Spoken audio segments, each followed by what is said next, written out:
Hey everyone, my name's Lily and I'm the book blogger behind Utopia State of Mind, and today I'm going to share my December TBR with you. This video is extremely late. I only really started making my TBR when December started. Then I realized I also had forgotten to edit videos and it's just been a whole mess. December is the last month of 2021, just gotta get through it, essentially. Let's just talk about books that have already been released that I want to read. The first one is the Joy Luck Club. This is my book club, like my IRL book club book. We wanted to kind of end 2021 with this read, but also we won't get to it by 2022, so we'll, I think, chat about it probably in January. So it's like the December-January holiday reading book. I have read maybe one Amy Tan book, I think The Valley of Amazement. I've never read The Joy Luck Club, so I'm very intrigued by this because it has a lot of hype. The next one is The Reckless Kind. I think I may have mentioned it in previous videos and definitely in previous TikToks. On TikTok, I'm doing this series where I tell you about this week's TBR and then I give you short, kind of 60-second mini reviews of each book when I finish them. So if you're following me on TikTok, you will have seen that I've been trying to read The Reckless Kind for a while. It's a queer historical fiction, which I think is set in Sweden. I don't know. Anyway, the author is really kind to send me an e-arc of this one, and so I'm excited to read it. I just wanted to read it, and it just, didn't happen. So I want to read it in December. For my December books that have already been released TBR, I only have 4, which, is not... It's a lot, but it's not as much as I've done in the past. I feel like in the past I've always done 5. Backlist Bookworm is kind of taking a hiatus at the moment. I'm really not sure what direction it's going to go into, sort of where, what kind of books people are looking for. I feel like I'm kind of missing the mark sometimes on the picks that we're doing, so I gotta reevaluate it. We're gonna reevaluate and see what we think about it. So I only have 4. The next one is Seven Devils. I got an e-arc of Seven Mercies, which is the sequel to Seven Devils. And I really want to read it because I've seen more and more about it. I saw a lot about it before release, then a lot about it with release, and now after release. And I'm pretty sure it's like a queer sci-fi. I really wanted to read it, so I saw the opportunity for an e-arc of the second one. I was like, okay, I'll get on it. I'll get on it and I'll read it before the second one. So that's my goal. And the next one is The Way of the Argosy. It's still on my TBR. November was just so intense. At the last end of November, I just felt like I didn't have time to read it all. It was really, really intense. To be fair, I've read like 415 books already this year. I don't really need to be reading anymore. But I realized, I was like, oh, November, I can take it easy.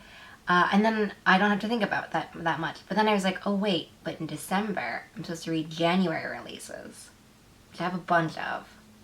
So, don't know what's gonna happen.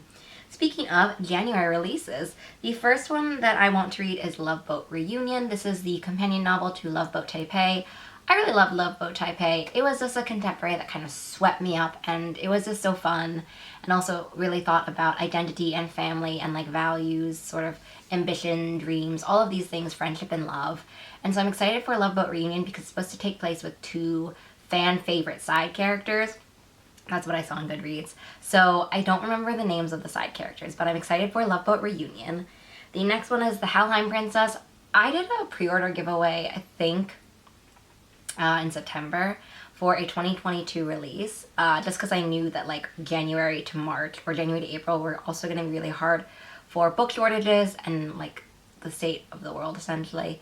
And so some people just kept requesting the Hal Heim Princess that they won.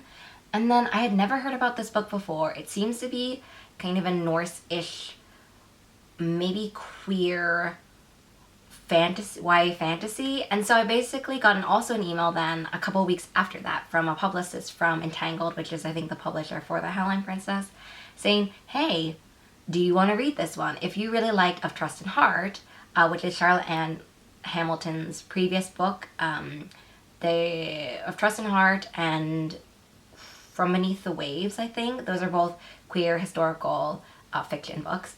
So I was like, okay, I've heard about it, I've been primed, I've gotten an email about it, it's all the signs from the universe. So it definitely is kind of one of those things where I know that I am supposed to be, telling everyone books that they should read and books that they love, but it definitely works the other way around, okay? So the Hal Heim Princess I'm reading because of you, so, good for you.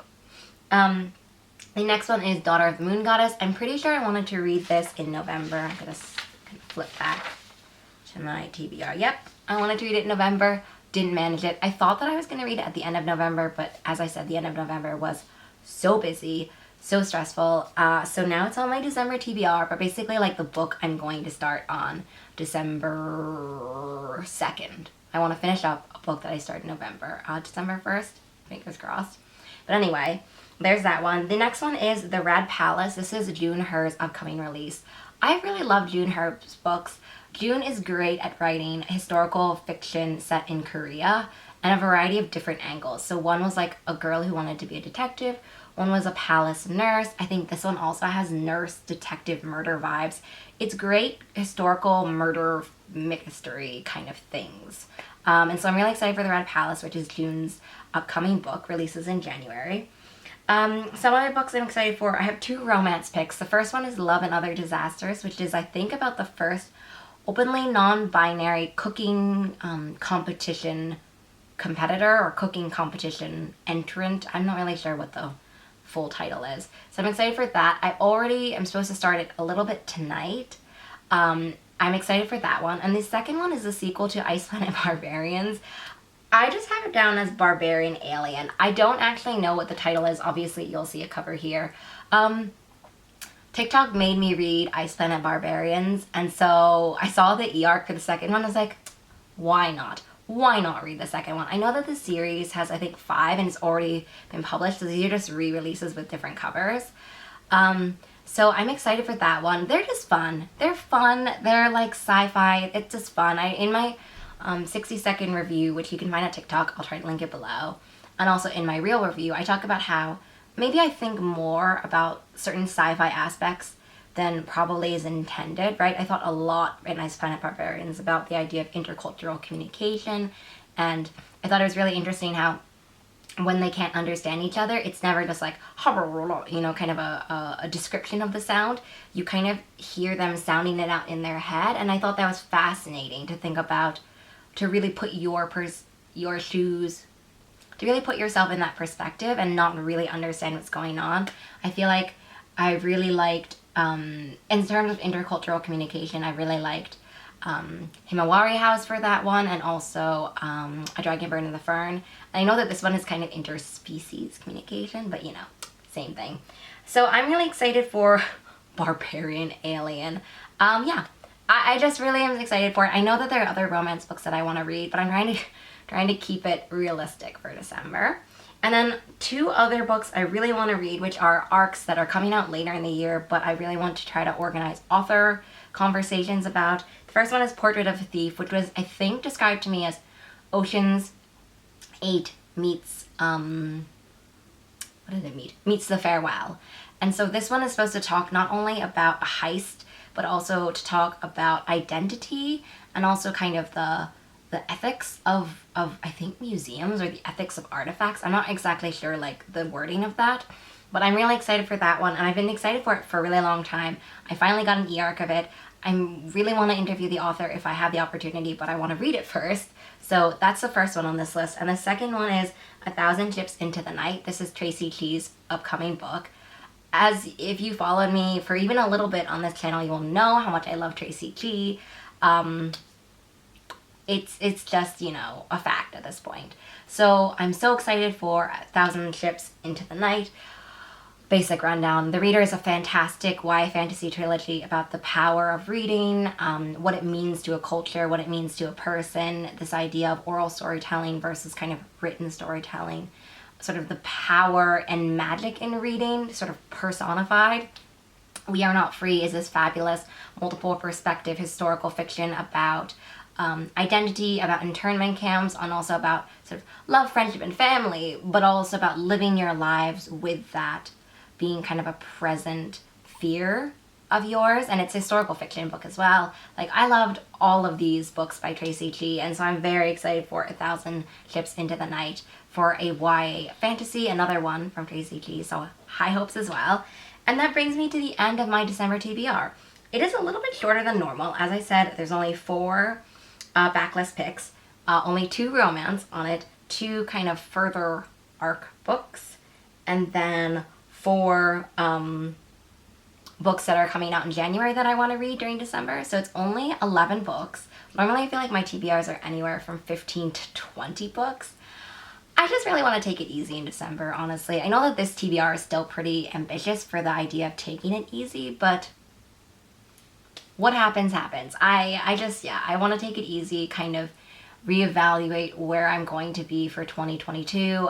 You'll see a lot of videos in the future from me about kind of 2021 wrap-ups, but also 2022 bookish resolutions and 2022 feelings, thoughts about how 2021 went. A lot of content like that.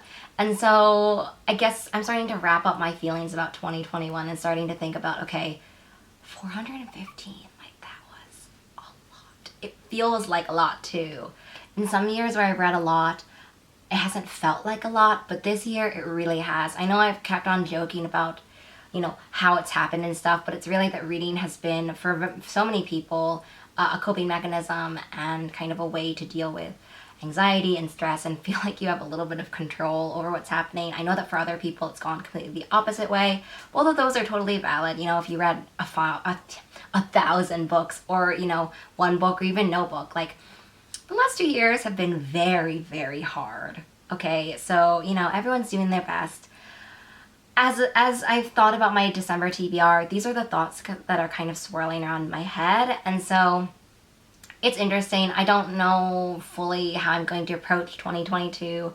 There has to be some changes. I need to think of some other coping mechanisms, essentially.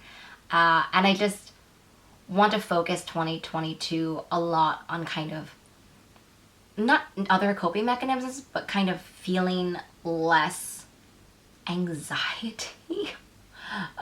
Just feeling different about my relationship to reading, which has really changed. If anyone really wants a video on that, please let me know in the comments below, because my relationship to reading has really changed within the last 6 years.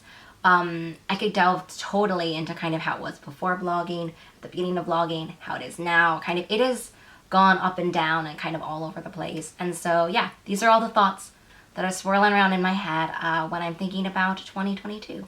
So we'll see how it goes, and I guess you'll come along on the ride with me to see how it goes. Let me know what books you're thinking about reading in 2021, December 2021. Also, you know, if there's a book where you're like, I have to read this before the end of 2021. For me, that was Sorrowland, and I read it. But let me know both of those things. I'm really interested to know about that, and also to get your recommendations. It'll be a two-way street. Have a great day, and I will see you in the next one. Bye!